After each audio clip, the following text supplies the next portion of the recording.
তাপের তীব্রতায় দিশেহারা মানুষ, একটু শান্তির খোঁজে সবাই। কিন্তু সত্যিই কি নিরাপদ সেই ঠিকানা আমাদের জানা আছে? বাংলাদেশ সহ দক্ষিণ এশিয়ার দেশগুলোতে বয়ে যাচ্ছে তীব্র তাপপ্রবাহ। বর্তমানে এ অঞ্চলে যে তীব্র তাপপ্রবাহ বয়ে যাচ্ছে তার সঙ্গে পরিচিত নয় এখানকার মানুষ।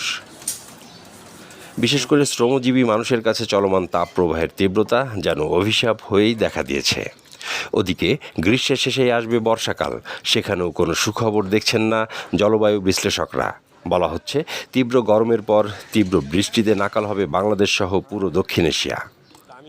অথচ বিশ্বব্যাপী জলবায়ুর পরিবর্তন শুধুমাত্র প্রাকৃতিক কারণেই নয়, এর মধ্যে মানবসৃষ্ট কারণও সামিল। পুঁজিবাদী সমাজের অতি মুনাফা প্রবৃত্তির কারণে ক্ষতিগ্রস্ত হচ্ছে পরিবেশ। আর সেই পরিবর্তনের কারণে আজ মানুষের অস্তিত্ব হুমকির সম্মুখীন।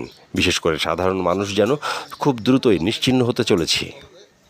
যদি এমনটাই হয় তবে জলবায়ুর পরিবর্তনের সহায়ক আমাদের সৃষ্ট সেই অভ্যাসগুলো এখনই ত্যাগ করা উচিত, যার বিকল্প নেই আমাদের নিরাপদ বেঁচে থাকায়।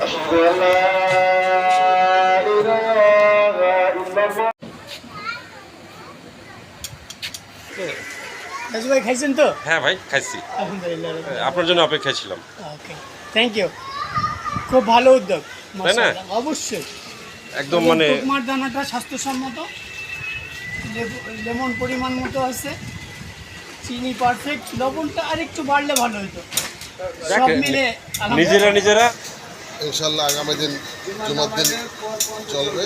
তারপরে যদি চাহিদা থাকে ইনশাল্লাহ তাহলে দেখা যাবে ইনশাল্লাহ।